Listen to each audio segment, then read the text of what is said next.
According to the CDC, 22.5% of people in the U.S. have been infected with toxoplasmosis. Yet many or most of these people are unaware that they've had the infection. As you might know, cats also harbor toxoplasma, and they are the definitive host of this parasite. What do we need to know about toxoplasmosis? Well, I'm very pleased to welcome back to the show Dr. Robert Reed, who is medical director at VCA Rancho Mirage Animal Hospital. Welcome, Robert. Hi, Lori. Nice to talk to you again. Robert, what is toxoplasmosis? Well, toxoplasmosis is, for the significance of the disease, is surprisingly little known by people, even though so many people have cats and love cats, and it is so closely associated with cats. It's a disease caused by a protozoan parasite, microscopic, called Toxoplasma gondii. And it's significant with regard to cats because cats are the only definitive host for toxoplasma, which means they're the only animals that can harbor and produce the infective form of the parasite. Okay, so explain what happens when a cat gets infected with toxoplasmosis, and how do they get the infection anyway? The cats will acquire the infection by ingesting an animal that's infected with it, or by eating raw meat that may have toxoplasma encysted in the muscle of the animal. And when a cat eats the organism in one of its prey, the organism develops in the intestine into a form. It creates eggs and passes into the stool in the environment. And once in the environment, those eggs, after a day or two, become infective to anything that ingests them. That's usually a small animal, small mammal like a mouse, but it could be a bird, it could be a cow or a goat or anything that's grazing on the ground. And later, if another cat eats the small animal or is fed meat from a larger animal that's not been cooked, then they can develop the infection as well. Do you treat cats for toxoplasmosis?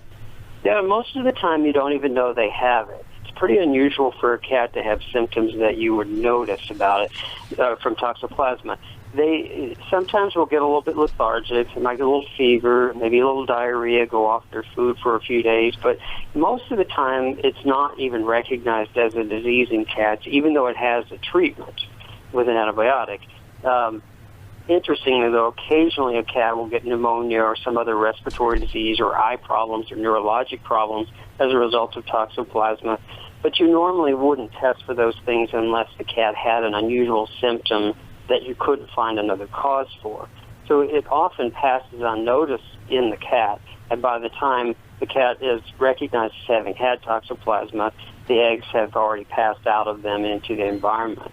Let's talk about infections in people. How do people get toxoplasmosis, and who is at risk for problems related to toxoplasmosis?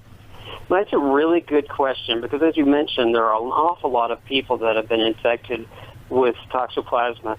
But there's not really any correlation in studies that have been performed between people who own cats and people who have toxoplasma. Even though cats are often recognized as being associated with toxoplasma, and in fact, many times blamed for it, it's really rare for a person to get toxoplasma from a cat.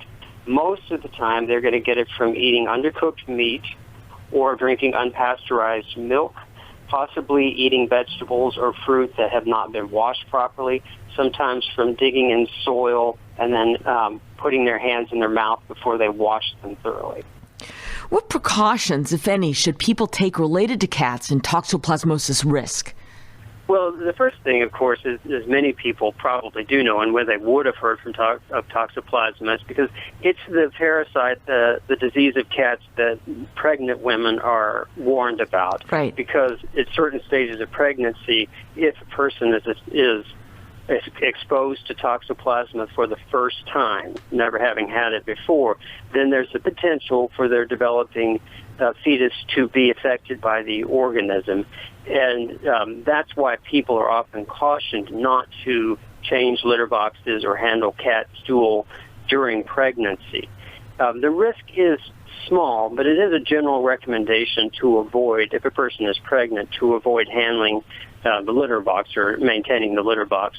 But for the most part, there's not really any risk in having a cat if a person is pregnant, or more likely if they're subjected to some sort of immunosuppressive condition that makes their immune system more vulnerable.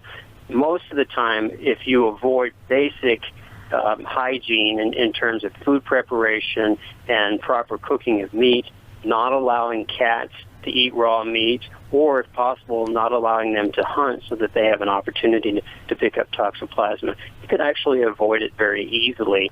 And many times people, when they learn of some of the severity and the risks, overreact to it, when in reality, even though it's a significant disease, it is preventable very easily. And I want to emphasize what you said earlier. People who live with cats don't necessarily get infected with toxoplasmosis more often than those without cats, correct? That is true. That's what studies have shown. Any last comments for my listeners? Well, there are a few things that I would want people to take note of when they're thinking about Toxoplasma. One of the things, as we discussed, is cats are the definitive host, so they're the only ones that can produce the infected form. And lots of people do get Toxoplasma, but generally not from cats. And although cats are the only ones that can get it, people get it from other sources that have to do with their own personal habits more than having the cat. And no one should shy away from having a cat simply because they have a health condition or pregnancy that requires them to take extra precautions, because simple precautions can help them avoid the risk, and they still get the benefit of having that companionship that you get from a cat. Veterinarian Robert Reed, thank you so much. You're welcome.